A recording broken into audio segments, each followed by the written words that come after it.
What's up, y'all? It is Throwing Light. We have a special Wednesday episode. I don't even know why I say the day. It doesn't matter. I'm LTJ Reeds. This is Throwing Light. If you're not throwing light, you're not acting right. And I've got a returning guest and someone I'm so glad to have back. Someone that I'm always excited with. I believe actually the last time I saw this person was at IML last year. But I've got Kenzo here. You know, Kenzo's a former New York Eagle title holder, 2022, right? Yeah. Woo! Also, we got a little connection down south in Louisiana. hmm Kenzo's up in New York right now, but he lives in Philadelphia. Child. Yes. uh, I don't know why I'm laughing, but he, Uh, he lives in Philadelphia, but he's in New York right now. yes. I still work in New York City and I You commute don't every have day to. to I work. know the story why. I don't know if you want to tell everybody the story why. But I mean, hey, I work in New York and I commute to Philly and it's that's a all y'all commute, we need to y'all. know. It's a commute, but that's dedication right there. That's dedication. Okay. He loves his community. All right, y'all. For you, I had Kenzo on last year. He was actually in February, so he's like one of the earliest guests on here, and we are now almost at 100 episodes. This is episode 84, 83, or 84. Isn't that crazy? We did 69 episodes, and that's not a pun or any kind of allude. We had 69 episodes last year, and we had over 80 guests. So Wow. yeah, we're getting close to that 100th episode. Ain't that crazy?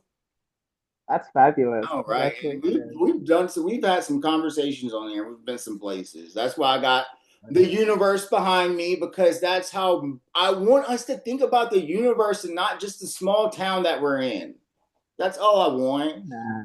Okay, let's get this started because I'm just here just talking now. I'm excited to have you here. Kenzo, so I'm glad to have Hello. you back. We talked a lot last month. It was Black History Month last month, and we were talking about black excellence and stuff, and just excellence in general. And you were praised all over social media and in your real life because of the excellence that you bring to our community. When I think Kenzo, I think authentic. And so I want to kind of pick up and just talk about where you at right now, what's going on, what's up with your community. Ooh. So there's a lot going on right now. So far right now I've been working for Folsom. So I'm part of the board of directors of Folsom Street East. And we've been creating the plans in order to make sure that we have an amazing Folsom Street East in Father's Day weekend. Um, I have also been working with two groups that I've co-founded, NYC ABDL and also GKC, making sure their nights go out at Rock Bar every first and third Tuesday of the month in New York City. I've been working on trying to get bars in Philadelphia to also do bar nights over there. So I've been in Philadelphia as well doing bar nights at Wait, before did you say you want to do bar nights here in Austin? Is that what you said? if you fly me out, if you fly me out, sure. for some reason I thought you said you were flying down to Austin to do it. Okay, no. Or you didn't say fly, but you were coming down. Okay. No, hey, I'll ask. Listen, I'll I ask. won't say no. If you want to, I would surely ask. Ask. From one eagle to the next. Period. Ask. We We got that, actually we have, do we what we have, I do. don't know if we've had an ABDL event yet here or not. Oh. But anyways, so the thing is that let's just kind of go back, re-educate everybody on what ABDL is real quick. hmm So ABDL is adult baby diaper lover, and it is part of the age phase spectrum of just littles, middles, and bigs. You have and ABDL falls in the spectrums of all of it in a sense, because as an adult baby or a diaper lover, you can play as many different age ranges and different characters you want. So, why is this important to the empowerment of us as individuals for you? Because there's a lot of people that are. into being ABDL. And for me, when I started in the scene, I thought I was ashamed of myself completely. And it didn't take for me to grow and to learn about how this could be an empowerment for me and an empowerment for others, that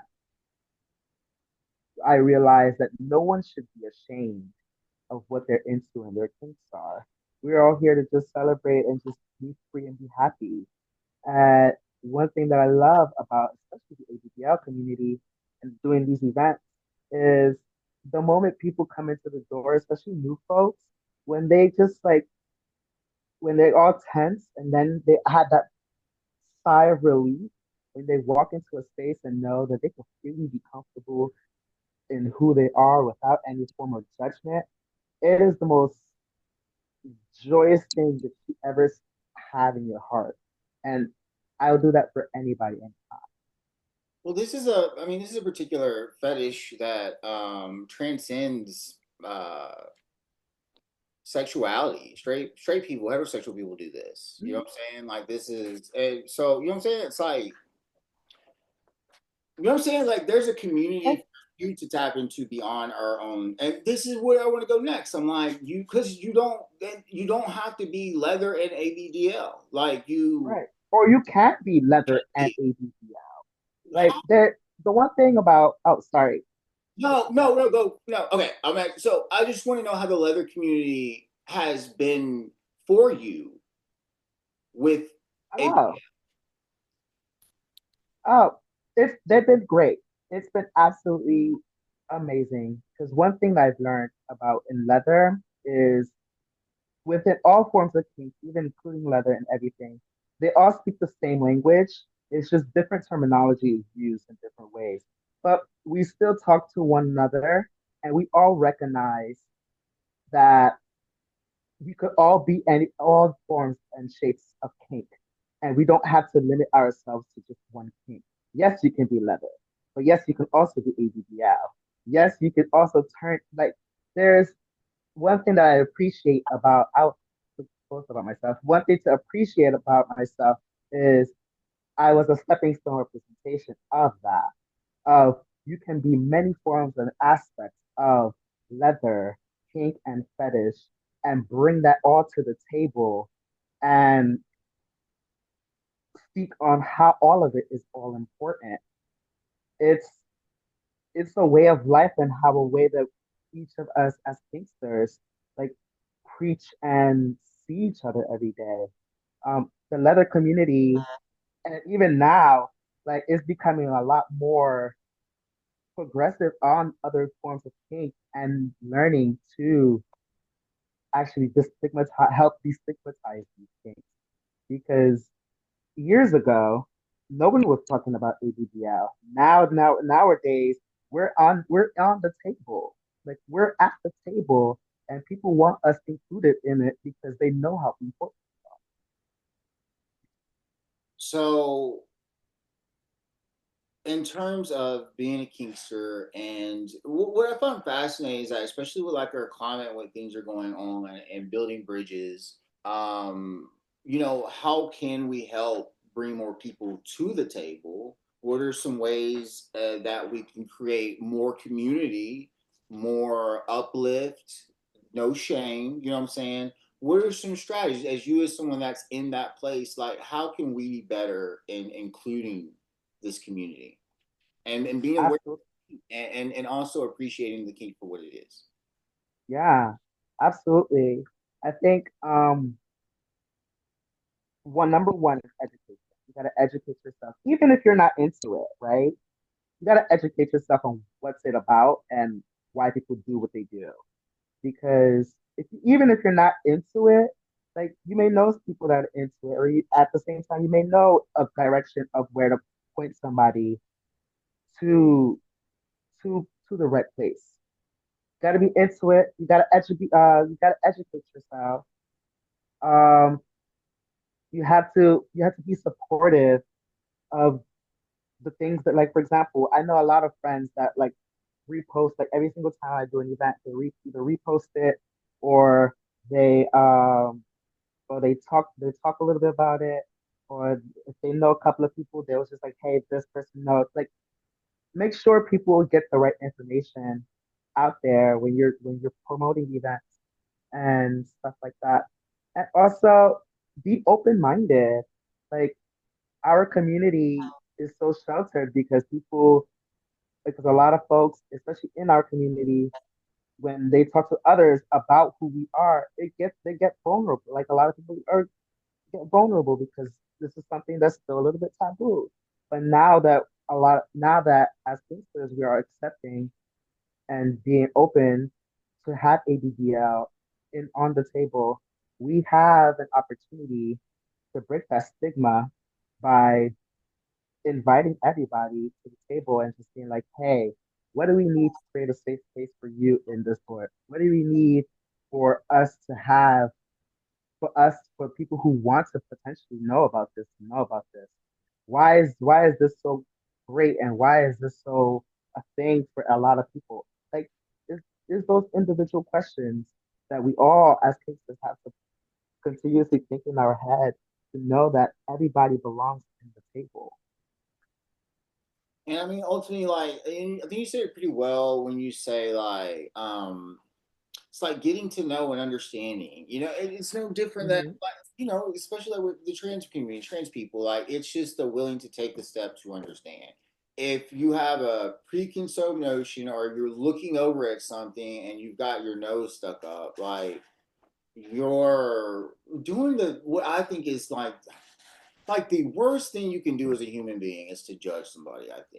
I really think that I agree. it's the worst We quality. have no reason to judge anybody when we know the troubles that they're Worst in. quality, and it's the stupidest quality. Like, Yep. and that's what's happening in this country right now. Or there are people that have decided that kinksters, trans people, anyone that's a transgression against traditional ideal. Well, let's be honest. We have someone All of us.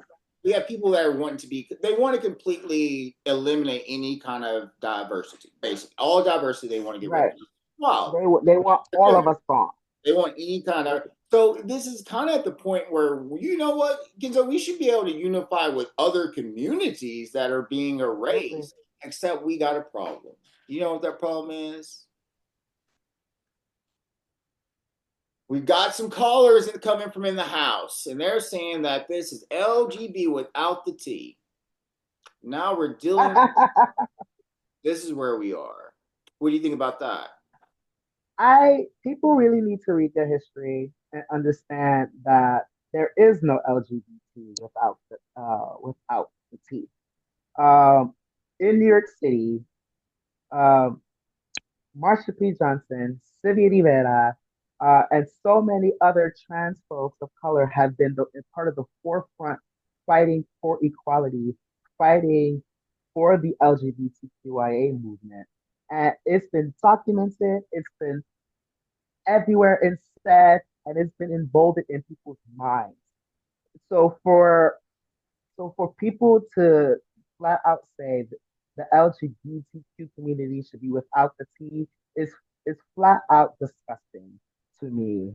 Um, the trans community and the trans community, non-binary queer community have been have been part of the forefront of every single movement that stands within the LGBTQIA plus movement.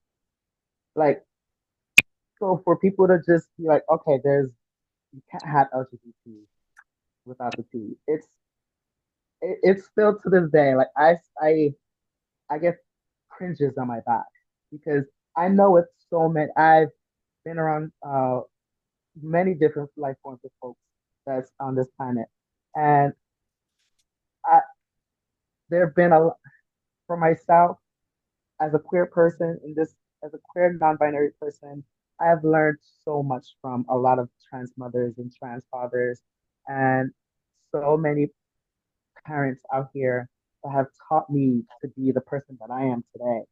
So So, And the ones so that have that's died, like so many have died. So many trans people have died for this. And that's what yeah, burns me up. And it's hard for me to keep my cool right now because it makes me very emotional. Because people like Marsha P, like, I mean, disappeared. I mean, pretty obviously she was murdered. You know what I'm saying? Like, yeah, well, we don't have to beat around the bush. Someone killed Marsha. That's how I feel. yeah, People don't want to say it's not. What do you think happened to her? She was at the height of like fighting. You know what I'm saying? Like this, like a threat. Not only like mhm. a trans person, but a threat, like a person with a mind, with a trans person that's speaking out.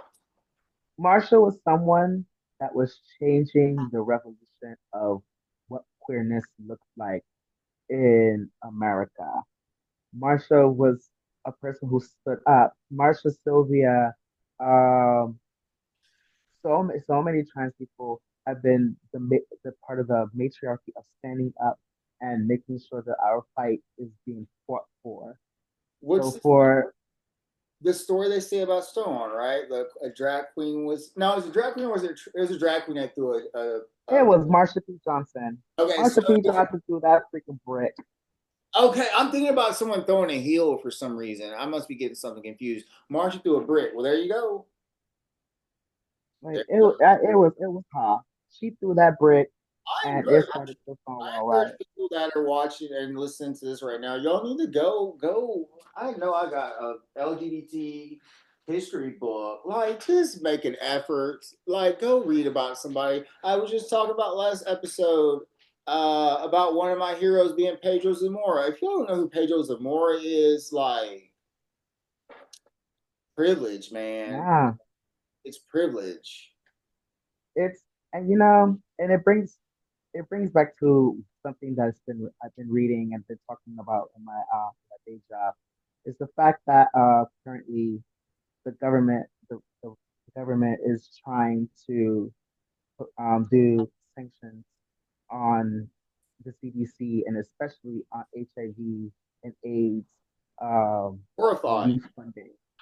And so to imagine where we have first of all where we when it first started to millions of us dying and then now being able to freely live our lives because we have created there was science that created pills that could literally slow down the rate of passing it or not even passing it at all. And it's for that to be at a halt puts millions of Americans and millions of people in danger. And I need people to really understand is they're coming for trans folks, but they're coming for all of us. Yeah. They're coming for all of us. It's there's no way in hell we have as humans in this planet and humans in this country that love this not love this country because but like humans that are live in this country like we need to we need to be able to stand up and fight and stand up and say how we feel that this is wrong that our way of life shouldn't be politicized or managed by the government who have known nothing about the folks who have lived those lives. Absolutely not. So you're in New York and you're in Philadelphia. How much time have you been out in the Philadelphia community? It's been um everything. I when I'm in Philly, I try to go at least to an event, like at least to a once or twice events. Like there's been a couple events that I've been to in Philly on the Papillon Brothers, which is an RPLC PLC group that just started. They've been doing a lot of events at 254 in Philadelphia. They do Bluff Nights in Philly and Pike Stop. Um, and there's different events and different educational courses as well. There's been kink courses that have been going around in Philadelphia that I try to at least make it to. I don't make it to all of them because when I go home, I go home. No shade. I go home, I go home. But when I can, I always do support because also pink spaces are very limited especially in times like this. And we need to be able to support it. So, I'm trying to figure out how to ask this question. So, are there obviously there are going to be differences? Have Hmm. you built any community there for ABDL in Philadelphia? I mean, we're working on it. There is a huge community of ABDLs in Have you Philadelphia. been able I to will bring any definitely say people together for anything yet? that. Not me. To be honest, not me. There are other people who have been doing stuff, which is great because it's great. Am I working on trying to do a bar night? Yeah, yeah, I'm working on it. But at the same time, I'm also focusing on the fact that I want to go to an event and not have to do work as well. Because I need to also prioritize my time of having fun. I have so much in my plate right now that I have to schedule my fun when that has never really been the case for me. So I've been taking my time and moments to be like, okay, let me be okay with what I'm doing right now. And if it's a need or if somebody can do something, what I can do is start the conversation and pass it along. Because not everything is always meant for me to do, but maybe my thing is just to start the conversation and make sure that people are aware that we're here. Dude, that's So when the time is time to go there, hey, Kenzo told me about this. Who do I go to? Oh, you go to XYZ over here this way, and here are your resources. I don't always have to be the one to start the stuff, but I could always be the one to make sure that people are just like, all right, are going to the right guide, the person going to the right direction. feel like Because something it gives you, adopt that. Like huh? I want to adopt Yeah, the like getting that's what I'm doing, getting conversation started. So no, that's great. But also, I'm looking at your medallion. We also have to realize that we're not superheroes. absolutely. We try our best. We're all human, and we try our best to do the what we got. And I'm slowly learning that because I am a very much of an overachiever, and I will put so much in my plate to the point where I won't be able to breathe, and that's dangerous because that can affect so much of a part of you mentally, physically, and emotionally because there's so many people who are expecting so much out of you and the reciprocation is not equal, oh my God, then you feel a type of way. And then it becomes a whole entire situation. But you have to constantly remind yourself every day that there's a reason why we're put on this earth, and there's a reason why we are here to service one another so we can all grow as equal. And it's beautiful. It's a beautiful form to adopt because you're taking care of yourself, but you're also focusing on the community as well. But always make sure that you always prioritize yourself because no one does you more than you. That is right. Yeah. No one's yeah. There you go. My question is to you, as far as being in New York, that's where you're heavily involved in doing community things. It would make sense to me that you would want to just be in Philadelphia and just be at home because you got all this other Mhm. stuff going on over there. Mhm. What so how often are you going to New York? You're there like every Every week? day. Every day, that's right. I'm sorry. I said every day. Okay. So what is your driving motivating factor right now in this climate to continue what you're doing and creating these conversations and keeping things going? Um how do you feel about your community presence in the NYC scene? I feel like New York has really turned up the ante, especially within the scene. And it's so beautiful to watch because when before like I started the Littles Party about 8 years ago. And I started the Littles Party 8 years ago because I didn't see any events that catered to the ABDL age play community.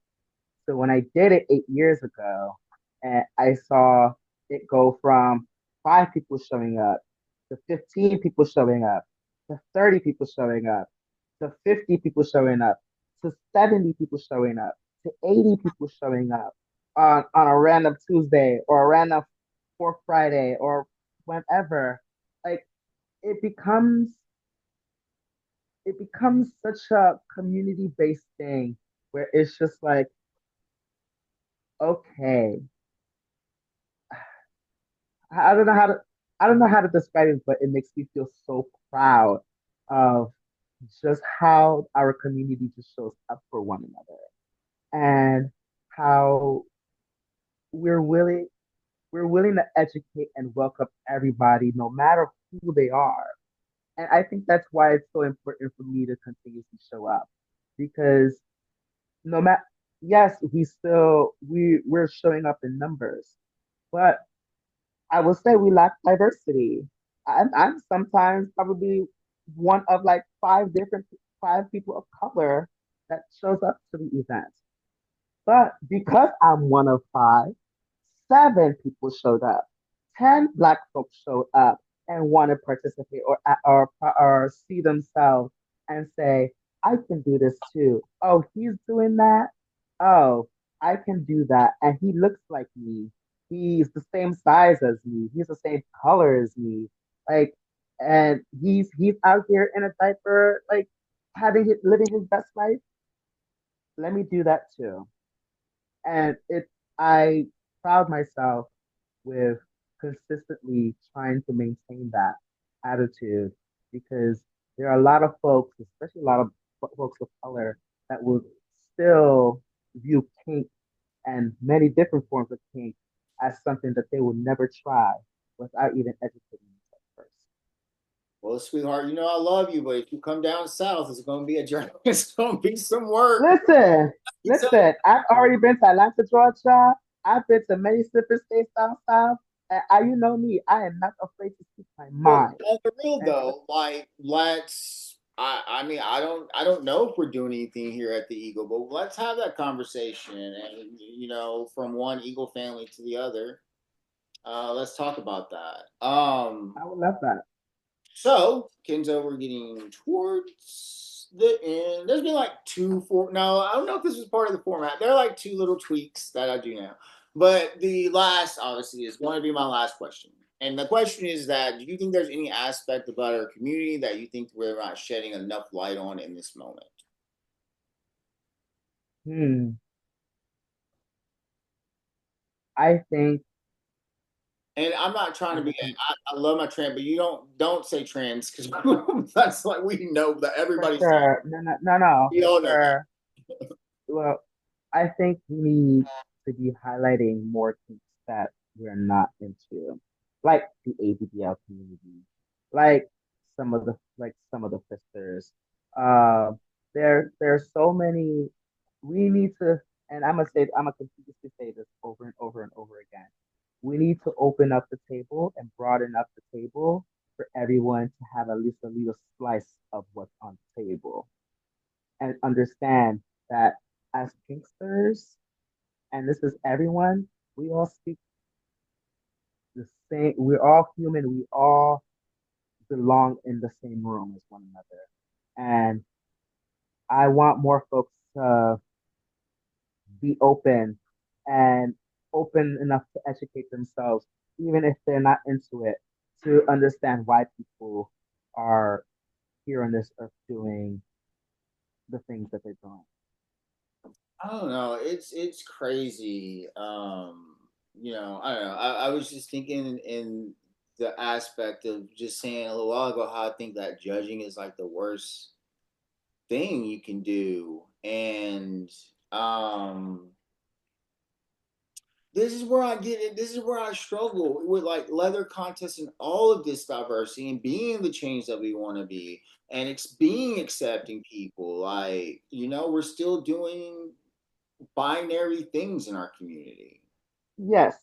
So here's the thing about leather contests and the people just being like people just being judgmental. As if in a leather contest, someone is, as we know, we are we are being putting ourselves up there to be that change because the community sees us as leaderships that can provide and represent us. So we have a panelist of folks of that also have previously represented what the community looks like locally, regionally, and within the leather community and kink community to show up, question authenticness, our authenticness, and make sure that we are being that the right person is elected the job to represent us. Because a lot of people forget title holding is a job.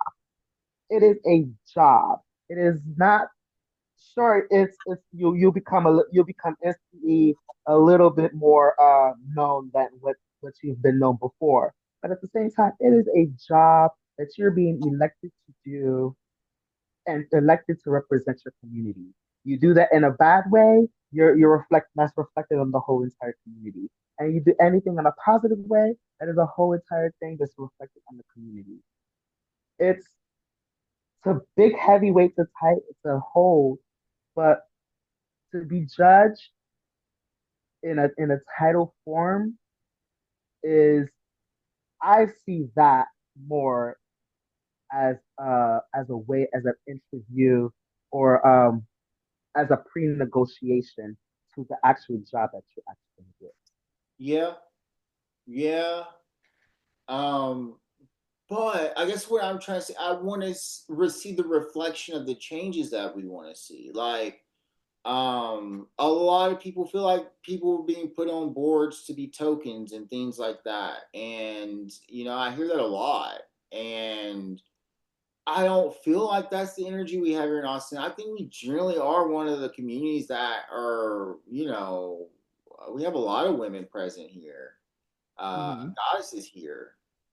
Um, so we're causing it. We're aware of it, but we are in Texas, and we are more of the weird kids here, more so. I would say, you I know. think I think that's one good aspect is the fact that you are that especially the Texas leather community is very open. I can't speak words, but is all very openly open about who they are as kinksters. That they won't. That one thing that I love about y'all too is yes, you are 1000% correct. There are folks that feel that will be put on boards as tokens, and if you feel that way in any shape, way, or form, you open your mouth and you say, I'm not here to be the token X, Y, Z. I'm here to do the job if y'all allow me to do the job, or I'm leaving because this, yeah, what y'all not gonna do is pay my pay. But in Texas, what I love what y'all do is y'all open up the table for everyone. Y'all openly speak. Y'all openly give representation for everyone. And it's beautiful to watch Texas, especially Texas Kinksters, just blossom and open up. Because I remember when I went to Austin, I didn't think I was good. I was nervous. I was truly nervous of just being in Texas and like trying to keep my guard up. But no, everybody was just so freaking welcome.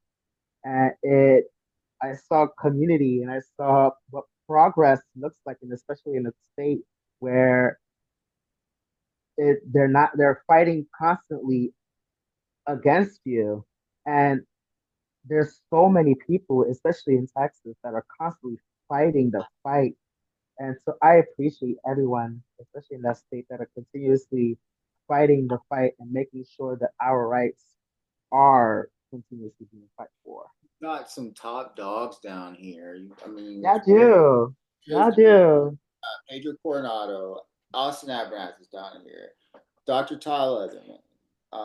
Mm-hmm. People that are doing the work right now, like doing intensely, an intense amount of work. We're really good. Like I consider everyone outside of my Austin and Texas my leather cousins.